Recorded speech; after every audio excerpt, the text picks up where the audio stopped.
sobre graça recebi, e da plenitude renasci.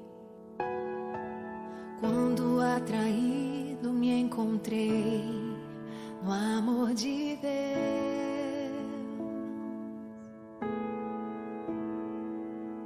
Vive poderosa salvação, luz que me alcançou na escuridão. Todo meu pecado se apagou no amor de Deus. Logo eu, um pobre pecador, logo eu, tão fraco e tão devedor, logo eu, de graça recebi o amor de Deus. Logo eu, finito e carnal, logo eu, diante de um Deus imortal, logo eu, de graça recebi o amor de Deus.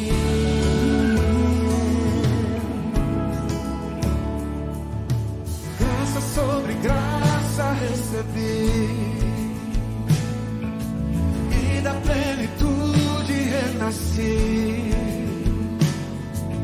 Quando atraído me encontrei no amor de Deus.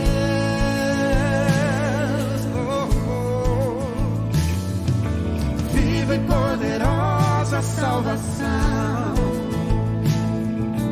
luz que me alcançou na escuridão.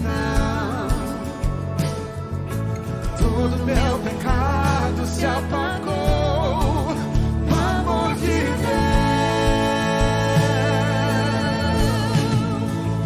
Logo eu, um pobre pecador, logo eu, tão fraco e tão devedor, logo eu, de graça recebi o amor de Deus.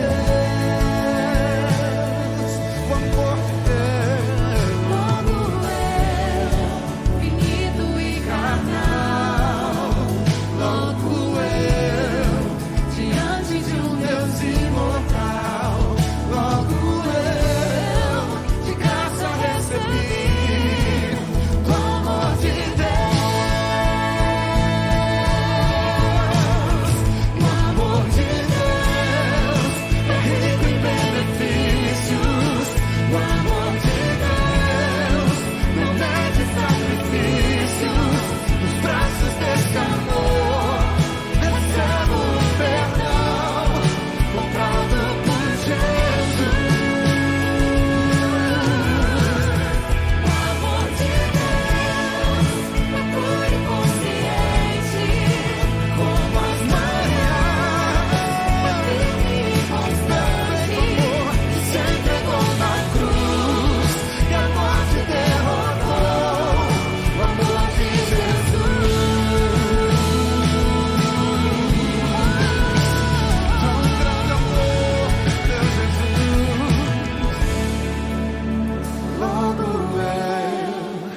Pobre pecador, logo eu, tão fraco e tão devedor, Logo eu, de graça recebi o amor de Deus.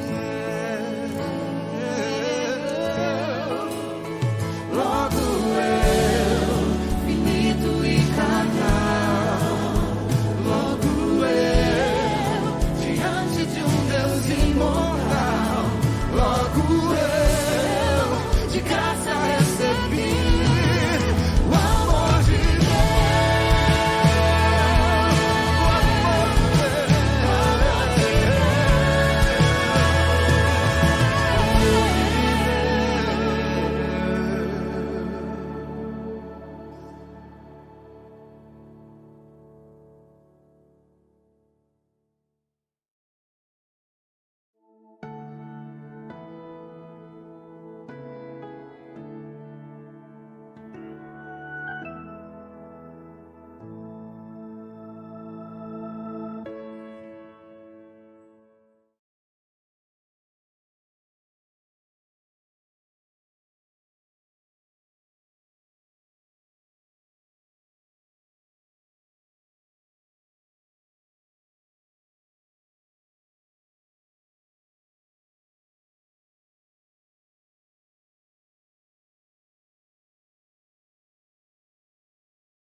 Momento de instrução na palavra do Senhor.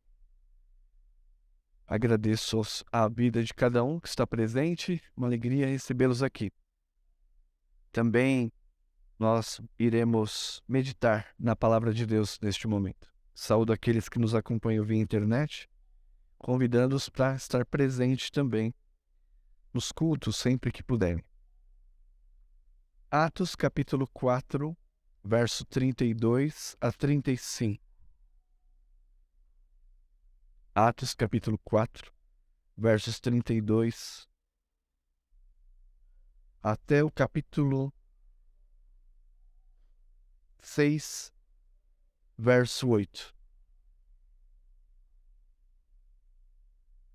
Atos 4, 32 até 6, versículo 8.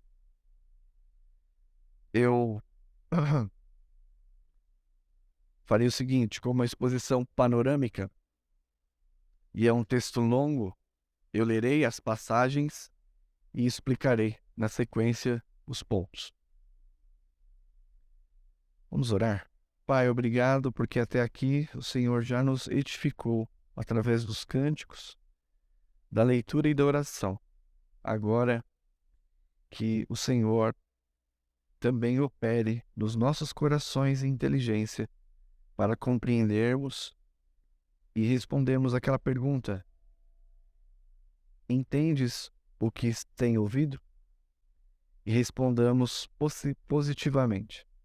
Abençoa agora a leitura da sua palavra, a explicação, e que o teu Espírito Santo, sem o qual não é possível que esta palavra te glorifique. Que o Espírito Santo me abençoe, esteja nos meus lábios e coração, e nos ouvidos e coração dos irmãos. Em nome de Jesus. Amém. Nesta passagem longa que leremos, Lucas descreve o avanço do reino de Deus e o crescimento da igreja por meio do ministério dos apóstolos. Este é o tema. Isso em um contexto de oposição satânica, como nós leremos. Vocês têm aprendido, a palavra Satanás significa opositor. Entre as ciladas que o inimigo das nossas almas propõe estão, e veremos aqui nesta passagem, o declínio moral dentro da igreja, Ananias e Safira, que ameaçou rasgar a unidade do corpo.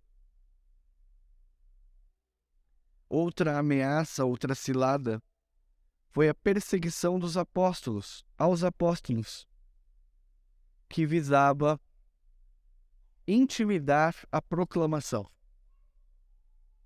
E ainda, outra cilada de Satanás foi o aumento de número de discípulos. Satanás usou isso para ameaçar a regularidade da pregação da palavra em detrimento da assistência social. A igreja cresceu e eles já não davam mais conta do serviço, ameaçando a pregação regular da palavra de Deus. Assim, continuando a exposição panorâmica do livro de Atos, nós estamos aqui. O nosso foco hoje é este: 3 ameaças comuns à pregação do Evangelho. 3 ameaças comuns à pregação do Evangelho. E o objetivo pastoral é persuadi-lo da necessidade de termos uma visão espiritual da história. Termos uma visão espiritual da história. Olharmos por aquela dimensão de batalha. E assim, sobre a necessidade de nós nos enchermos do Espírito Santo.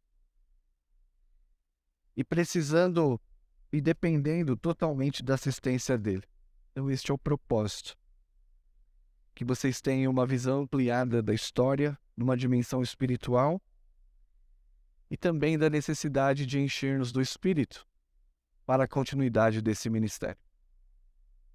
Nos versículos 32 a 35, em termos de contexto, nós lemos que a igreja primitiva estava crescendo. Havia um coração e uma alma, coração e alma. E os versículos 32 a 35 nos mostram que a assistência aos necessitados e a pregação da palavra andavam em harmonia, e os apóstolos davam conta disso. A igreja havia suportado a primeira tentativa de amordaçá-la e cresce. A Escritura registra. Da multidão os que creram, era um coração e alma. Ninguém considerava exclusivamente sua nenhuma das coisas que possuía, pois tudo, porém, lhes era comum. Com grande poder, os apóstolos davam testemunho da ressurreição do Senhor Jesus, e em todos eles havia abundante graça. Pois nenhum necessitado havia entre eles, porquanto os que possuíam terras, vendendo-as, traziam os valores correspondentes e depositavam aos pés dos apóstolos. Então se distribuía a medida que de alguém tinha necessidade. Então, a pregação da palavra e a assistência caminhavam em harmonia, e até aqui os apóstolos conseguem dar conta. A igreja vive em paz e cresce. Efeito direto da ação do Espírito Santo. Nós lemos até aqui, no capítulo 1, principalmente capítulo 2, que o Espírito Santo foi derramado sobre a igreja. E este mesmo Espírito Santo fortalece, capacita a comunhão. Veja só como esta igreja é vibrante. A palavra de Deus é pregada e os necessitados são atendidos. Mas, apesar disso, a oposição satânica continua contra a igreja, ou reinicia, impondo desafios a essa igreja incipiente. Diante deste quadro de ameaças, então, quais são estas ameaças ao crescimento da igreja? Primeira ameaça está aqui nos versículos 4:36 a 5:11. Ameaça moral. Subversão da santidade. Este é um risco que a igreja corre.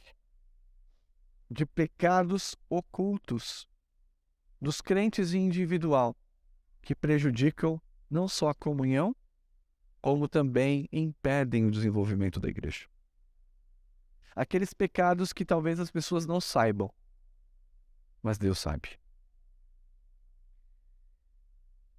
Ameaça moral.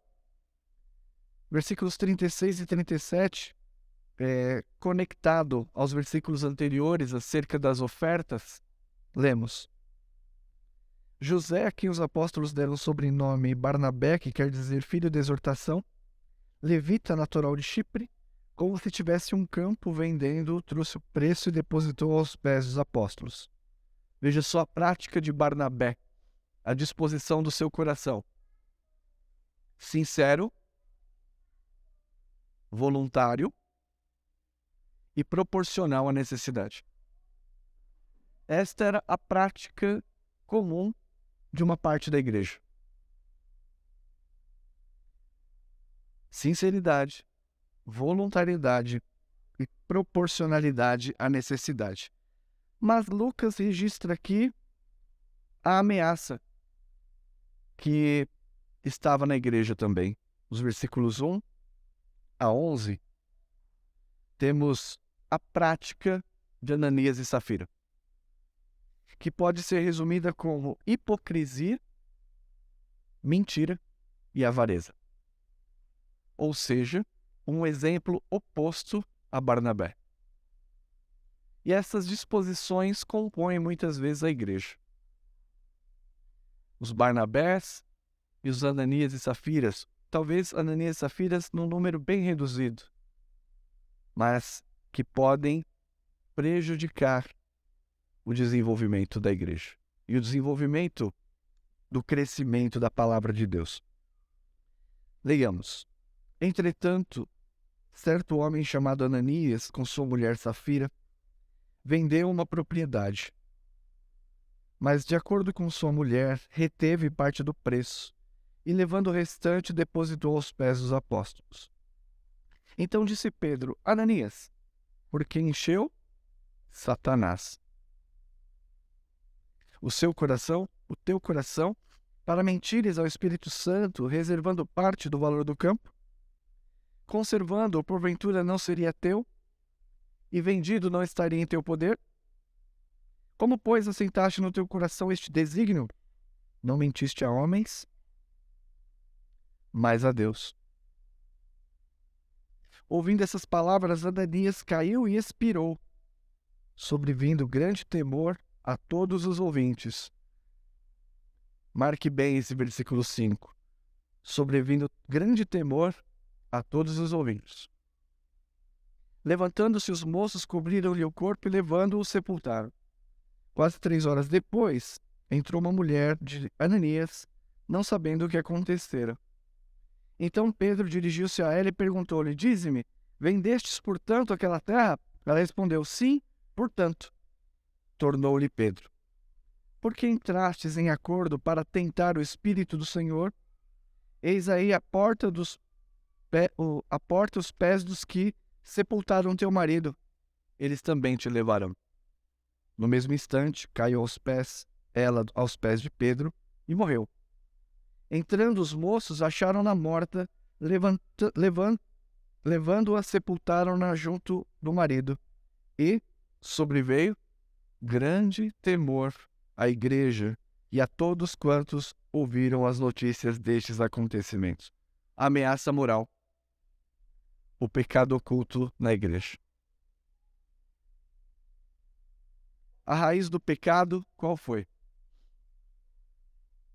Não discernir que a oferta que eles depositavam aos pés dos discípulos era um ato espiritual.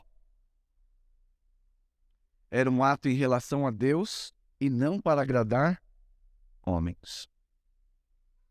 Em outras palavras, a mentira, a hipocrisia e a avareza têm a sua raiz na falta de temor a Deus. Eles entregaram as suas ofertas, mas não discerniram que aquilo era um ato em relação a Deus. Eles queriam parecer piedosos apenas diante dos homens. O pecado oculto tornou-se público pela revelação do Espírito Santo. O pecado oculto tornou-se público pela revelação do Espírito Santo. Vocês se lembram de um caso assim no Antigo Testamento? Acã, que escondeu coisas que não deveriam debaixo da sua tenda, mas que não ficou oculto aos olhos de Deus. Mas enquanto Acã se mantinha naquele pecado, Israel perdia as batalhas.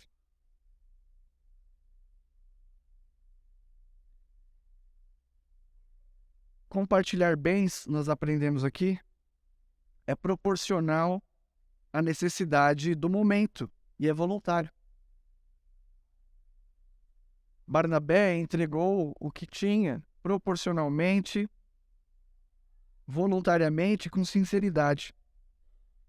Então, a igreja aqui estava passando por um momento em que crentes estavam passando por necessidade. E por conta dessa circunstância, foi necessário então que cada um se desprendesse daquilo que era seu para ajudar os outros. O texto não atenta contra o direito da propriedade privada. Os crentes podem ter os seus bens. E também não atenta contra a liberdade de consciência. Nós não somos impulsionados, obrigados, por força de lei, a entregar os dízimos e ofertas. Diante disto, qual é o comentário de Lucas no versículo 11? E sobreveio grande temor a toda a igreja e a todos quantos ouviram a notícia destes acontecimentos.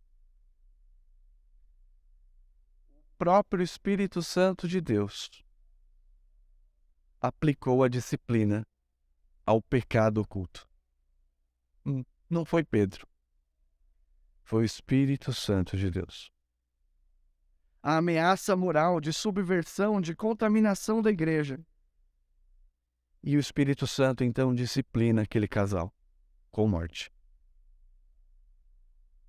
Queriam esconder de Deus as más intenções do seu coração. Mas foram disciplinados. E por que foram disciplinados? Para renovar o temor de Deus. Temor de Deus que havia se perdido por alguns. Foi o aviso do Espírito aos de dentro e aos de fora, para que compreendam que o culto e o serviço é a Deus e não a homens. O temor de Deus tinha desaparecido do coração de Ananias e Safira. Eles queriam parecer piedosos, mas a hipocrisia, a mentira, a avareza foram os resultados da falta de temor a Deus. O propósito do Espírito Santo em discipliná-los imediatamente, em revelar o seu pecado, era proteger a igreja do descrédito que ameaçava o seu avanço. Então, nosso primeiro ponto, ameaça moral dentro da igreja. Um dos pontos que impedem o seu desenvolvimento. Segundo lugar, a ameaça institucional, a perseguição. A igreja cresce exponencialmente. Versículos 12 a 16. Muitos sinais e prodígios eram feitos entre o povo pelas mãos dos apóstolos, e costumavam todos reunir-se de comum acordo no pórtico de Salomão. Mas dos restantes ninguém ousava juntar-se a ele, porém o povo lhe tributava grande admiração. E crescia, mais e mais, a multidão de crentes, tanto homens como mulheres, agregados ao Senhor, a ponto de levarem os enfermos até pelas ruas e os colocarem sobre os leitos e macas, para que, ao passar Pedro, ao menos a sua sombra se projetasse em algum deles. E afluía também muita gente das cidades vizinhas de Jerusalém, levando os doentes atormentados de espíritos imundos, todos eram curados. Esse é o comentário de Lucas acerca da igreja. Ela cresce exponencialmente, cresce de maneira forte, poderosa. O Espírito Santo estava agindo através dos discípulos, dos apóstolos, com sinais. Então vemos, no primeiro ponto, que o Espírito Santo age na pureza e no crescimento da igreja. Apesar dos pecados ocultos, o Espírito estava encaminhando a igreja para o avanço. Diante disso, ainda temos a segunda ameaça, perseguição. A violência física e moral foi o recurso usado por Satanás contra a igreja. Versículos 17 a 32. Levantando-se, porém, o sumo sacerdote e todos os que estavam com ele, isto é, a seita dos saduceus, tomaram-se de inveja, prenderam os apóstolos e os recolheram à prisão pública. Mas de noite, um anjo do Senhor abriu as portas do cárcere e, conduzindo-os para fora, disse: Ide, apresentando-vos no templo, dizei ao povo todas as palavras desta vida. Talvez sua Bíblia esteja em vida com letra maiúscula, é vida eterna em Cristo. Tendo ouvido isto, logo ao romper do dia, entraram no templo e ensinavam. Chegando, porém, o sumo sacerdote, os que com ele estavam, convocaram o sinédrio, que era composto dos 70 homens anciãos, tribunal de Israel, e todo o senado, os filhos de Israel, e mandaram buscá-los no cárcere. Mas os guardas, indo, não acharam no cárcere, e tendo votado, relataram dizendo: achamos o cárcere fechado em toda a segurança, e as sentinelas nos seus postos junto às portas, mas abrindo-as, a ninguém encontramos dentro. Quando o capitão do templo, os principais sacerdotes, ouviram essas informações, ficaram perplexos a respeito deles e do que viria a ser feito. Nesse ínterim, alguém chegou e lhes comunicou: esses homens que recolhestes no cárcere estão no templo ensinando o povo. Nisto, indo o capitão e os guardas, trouxeram-nos sem violência, porque temiam ser apedrejados pelo povo. Trouxeram-no, apresentaram ao sinédrio, e o sumo sacerdote os interrogou, dizendo expressamente: vos ordenamos que não vos ensinasseis nesse nome. Contudo, encheste Jerusalém da vossa doutrina, e quereis lançar sobre nós o sangue deste homem, Jesus.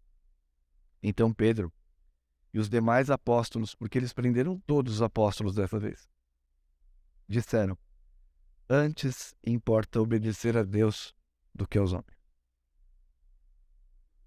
O Deus dos nossos pais ressuscitou a Jesus, a quem vós matastes pendurando-os no madeiro. Deus, porém, com a sua destra o exaltou, príncipe salvador, a fim de conceder a Israel o arrependimento e a remissão de pecados. Ora, nós somos testemunhas destes fatos. Bem assim, o Espírito Santo que nos outorgou aos que lhe obedecem. A que lhe obedecessem. Outorgou aos que lhe obedecem. Continua esta interpelação no tribunal. Estes, porém, ouvindo, se enfureceram e queriam matá-los. Mas levantando-se no sinédrio um fariseu, chamado Gamaliel, mestre da lei, professor de Paulo esse aqui, acatado por todo o povo, mandou retirar os homens por um pouco. E disse: israelitas, atendai bem no que ides fazer estes homens, porque antes destes dias levantou-se Teudas, insinuando ele ser alguma coisa, ao qual se agregaram cerca de 400 homens. Mas ele foi morto, e todos quanto lhe prestavam obediência se dispersaram e deram em nada. Depois desse, levantou-se Judas, o galileu, nos dias do recenseamento, e levou muitos consigo. Também este pereceu, e todos quanto lhe obedeceram foram dispersos. Agora, pois, vos digo: dai mão a estes homens. Dai de mão. Deixai-vos, porque se este conselho ou esta obra vem dos homens, perecerá. Mas se é de Deus, não podeis destruí-los, para que não sejais porventura achados lutando contra Deus. Concordaram com ele. Chamando os apóstolos, açoitaram-na, as 40 chibatadas menos uma, ordenando-lhes que não falassem no nome de Jesus, e o soltaram. E aqui o resultado disso. E eles se retiraram do sinédrio, regozijando-se por terem sido considerados dignos de sofrer afrontas por este nome, que é o nome de Cristo. E todos os dias no templo e de casa em casa, não cessavam de ensinar e pregar a Jesus Cristo. Segunda ameaça institucional, perseguição. A violência física foi um recurso usado por Satanás contra a igreja. O partido dos saduceus trama para prender e torturar os apóstolos por causa da mensagem da ressurreição. A primeira tentativa de amordaçar a igreja foi frustrada, e agora eles tentam mais uma vez através da truculência. Mas o Espírito Santo capacita os discípulos para testemunhar do Evangelho com fé e precisão. Vocês percebem aqui que os apóstolos foram forçados a negar a sua própria consciência, negar a fé, a verdade. Por isso, foram forçados à desobediência. Forçados à desobediência civil e eclesiástica. Antes importa obedecer a Deus que aos homens. Chegou ao limite. prisões ilegais, prisões por atacado, sem a devida defesa do indivíduo, ameaças de prisão, penas desproporcionais, sem crimes previstos em lei, não impediram o crescimento da igreja. Prisões ilegais no atacado, ameaças de prisão, tornozeleira eletrônica, penas desproporcionais para crimes que não existem no Código, não impedem o crescimento da igreja. Os apóstolos, pelo contrário, foram estimulados. Eles saem com as costas cortadas de sangue, lavadas de sangue, mas com júbilo nos lábios. A igreja não é uma organização qualquer. E está a prova aqui. Porque Gamaliel se levanta e diz, Judas se levantou, Teudas se levantou, mas quando eles morreram, aquele propósito também morreu.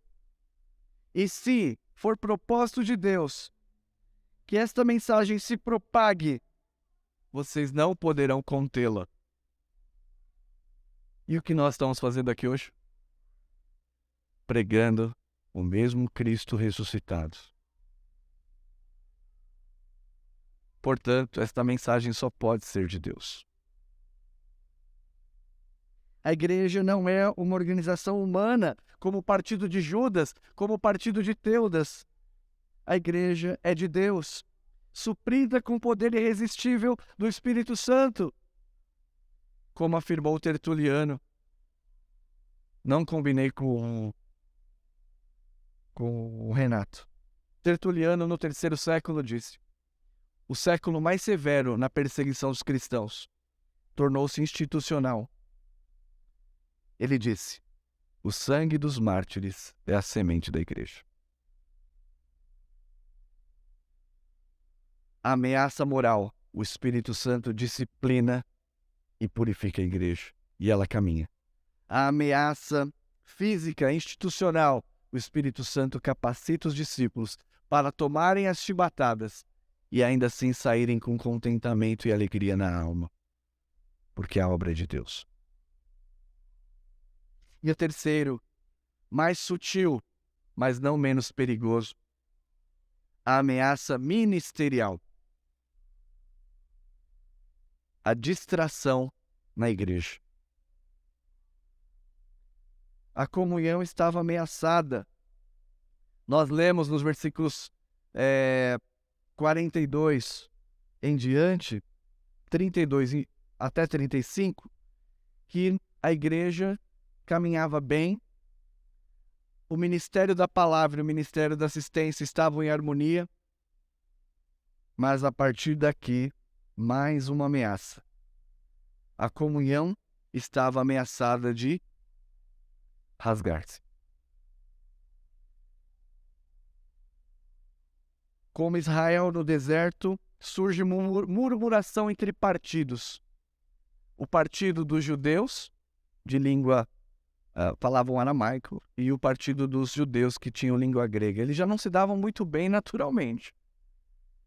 Mas aconteceu um problema aqui na igreja. Cresceu demais.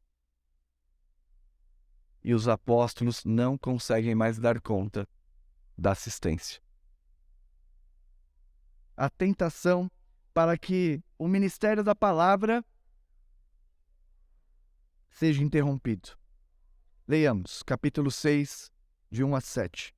Ora, naqueles dias, multiplicando-se o número de discípulos, houve murmuração dos helenistas contra os hebreus, os judeus de fala grega, porque as viúvas destes estavam sendo esquecidas na distribuição diária.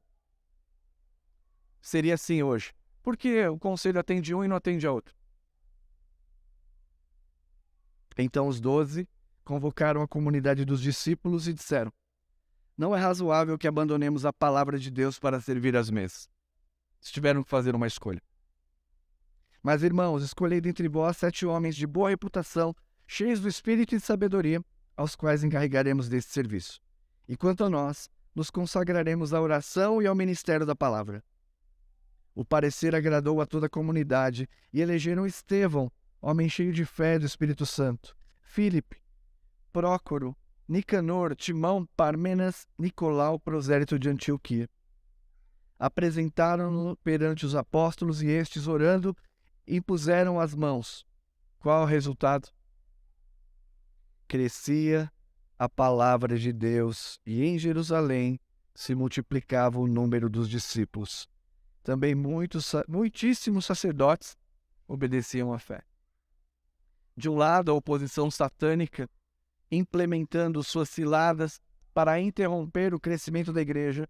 De outro, o Espírito Santo, purificando, encorajando e agora dando discernimento. A igreja caminha pelo ministério do Espírito Santo. O ministério da palavra e da oração estavam ameaçados. Se os apóstolos continuassem cuidando da assistência, não dariam a devida atenção à pregação. A multiplicação dos discípulos exigiu mais trabalhadores e habilidade da liderança para organizar dois ministérios essenciais à igreja: o ministério da pregação e da oração, os presbíteros, e o ministério da misericórdia através dos diáconos. Homens cheios do Espírito Santo e de prudência foram eleitos pela igreja para auxiliar indiretamente a pregação da palavra. Satanás não obteve vitória, porque o Espírito Santo deu discernimento aos apóstolos para tomarem uma decisão. Eles leram a história do ponto de vista espiritual de uma dimensão de batalha. Se eles parassem de pregar para atender os que estavam com necessidade, a igreja teria acabado em Jerusalém. Mas Deus lhe dá discernimento. E como lemos aqui no versículo 7, a palavra de Deus crescia, o número de discípulos também. A igreja se multiplicava. O número de discípulos. Os sacerdotes obedeciam à fé. Portanto, a igreja suportou as provas no poder e no conforto do Espírito. Apesar dos ataques. Uns explícitos, outros implícitos. A igreja continuou crescendo. 3 ameaças à igreja ao seu desenvolvimento. Pecados ocultos que impedem o avanço do reino. Perseguições anunciadas e institucionalizadas. Em terceiro lugar, distrações, se nós deixarmos de pregar e orar para outros, deixarmos disso para irmos para outras demandas, a igreja também sofrerá. Aplicando esta passagem, esta pregação, Dr. Stott registrou: subversão, perseguição e distração continuam sendo riscos para a expansão do Evangelho. Subversão, ou seja, questão da moral dentro da igreja, perseguição e distração continuam sendo os riscos para a expansão do Evangelho. Então eu quero compartilhar 3 aplicações. A primeira, precisamos da orientação do Espírito Santo para preservar a igreja da deterioração e do descrédito. Nós temos visto no mundo midiático, em que tudo é publicável, brigas entre pastores, membros de igreja, quando um leva o outro às barras do tribunal.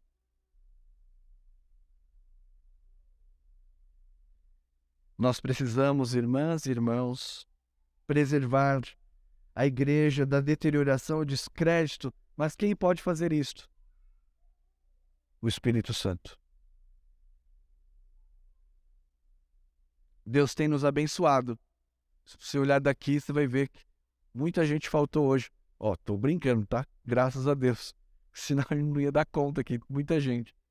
Tô brincando, eu gostaria que todos estivessem, mas não ia comportar. A igreja tem crescido. O pastoreio, queridos presbíteros, tem ficado mais desafiador. Nossa conduta como liderança deve ser orientada pelo Espírito Santo. Amados presbíteros e irmãos, convoco vocês a usar os meios de graça. Oração incessante, pregação da palavra, mas não perca o temor. Este foi o pecado de Ananias e Safira. Eles estavam praticando a religião, mas já não havia temor em seus corações. Deus precisou disciplinar. Pecados ocultos que ameaçavam o testemunho da igreja, dentro e fora. Não perca o temor de Deus. Temor é medo por estarmos fazendo coisas contrárias à sua vontade no oculto. Deus disciplina. E disciplina quem ama. E corrige a todos quantos quer bem. É claro que precisamos, então, irmãos, ser sensíveis à orientação do Espírito Santo. Devemos tomar cuidado nas nossas falas e decisões para não colocar a perder a unidade da igreja, para que a igreja continue propagando o evangelho da salvação aos pecadores. Queridos diáconos, queridos presbíteros, a forma que tratamos as demandas internas impacta o testemunho lá fora.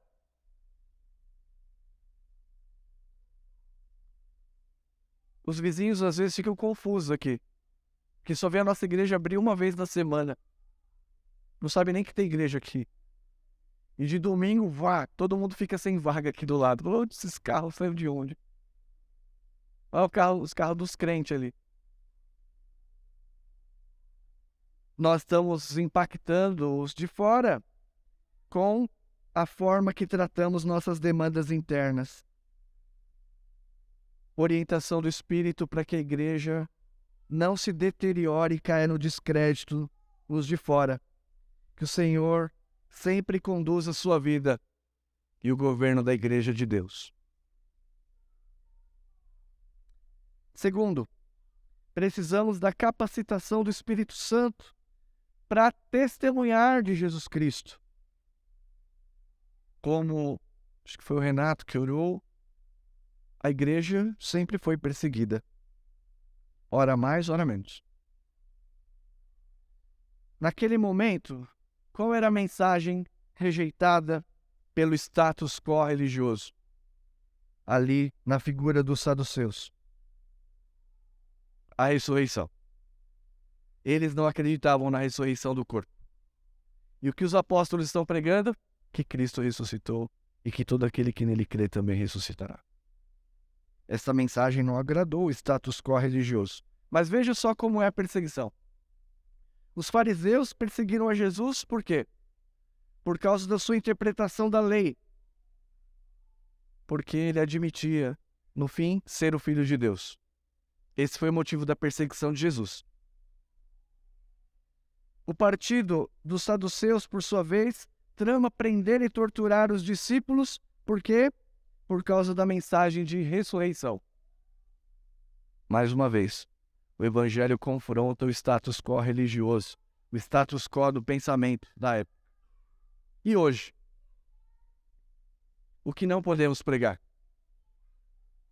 Qual é o motivo da nossa perseguição hoje? A mensagem rejeitada pelo status quo religioso político é o seguinte: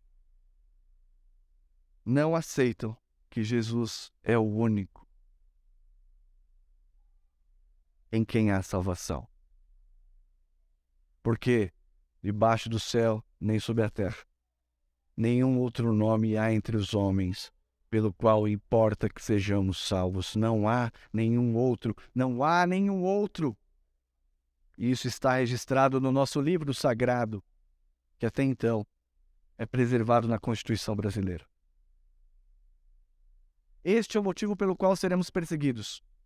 A exclusividade de Cristo como único caminho para a salvação. E se você insistir nessa pregação, nós seremos calados. Ou tentarão nos amordaçar. Então é preciso que o Espírito Santo nos capacite para não ter medo de pregar isto. Jesus Cristo é o único Senhor. Não há outro Deus. Não há outro Deus. Os apóstolos, então, são forçados à desobediência civil e eclesiástica. A liberdade de consciência, a liberdade de pregar são os limites para nós obedecermos às autoridades civis. Oramos pelas autoridades, mas não podemos apoiar os seus erros. Oramos pelos tribunais, mas devemos denunciar os seus excessos. Respeitamos a lei, tributamos honra, pagamos impostos e olha lá, 30%. Contudo, não vamos aceitar a tentativa de suprimir a consciência e a livre pregação da doutrina de Cristo. Jesus é o único que pode salvar você dos seus pecados. Se você está confuso, achando que todo caminho leva a Deus, você está errada. Está errado. Porque Jesus diz, eu sou o caminho, a verdade e a vida. Ninguém vem ao Pai senão por mim. E nós seremos rejeitados por este conteúdo. Se Jesus foi rejeitado porque ele interpretou a lei de Moisés, apontando para ele, se os discípulos foram rejeitados porque eles anunciaram a ressurreição, nós hoje seremos perseguidos por anunciar a exclusividade de Cristo. Mas temos o poder do Espírito Santo. Para se, porventura, formos fustigados moralmente e fisicamente, a igreja sim continuará caminhando. E por último, precisamos da capacitação do Espírito Santo para administrar com sabedoria a igreja. Há muitas demandas, irmãs e irmãos, diáconos, presbíteros em particular, há muitas demandas sinceras e necessárias para o desenvolvimento da igreja local. Nós não devemos desprezar nenhuma delas. Há demandas. Mas nós devemos discernir, com a ajuda do Espírito Santo, quais são as reais necessidades. Para não colocar o ministério da pregação do Evangelho em risco. O que o Espírito Santo fez? Orientou os apóstolos na decisão de delegar, atender às demandas sem abandonar a vocação principal da igreja, que é orar, pregar a palavra e assistir os membros em necessidade. Então não adianta pintar a igreja de preto, fazer programas aqui para atrair você. Não. Orar, pregar e assistir os necessitados. Na classe de catecúmenos, recentemente, o irmão perguntou, pastor, mas a gente não tem nenhum método que a gente pode fazer para atrair? Eu disse, tem. O método da fé e do crescimento dos discípulos é você participar das orações. Preparar-se para ensinar. Dedicar-se ao servir aos santos. Ofertar sempre. Tudo isso com muito temor. E o Senhor continuará abençoando o crescimento da igreja. Temor e capacitação do Espírito Santo. Suportaremos as ameaças ao crescimento da igreja. Senhor Deus nos ajude. Amém.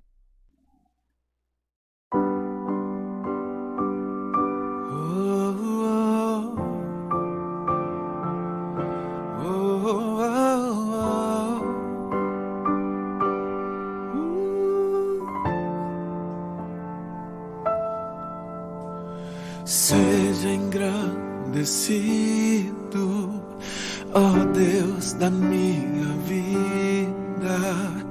Tu és o Deus da minha salvação.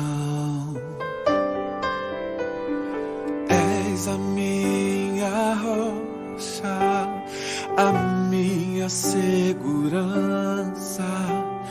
Meus lábios sempre te exaltarão. Aleluia, te louvo,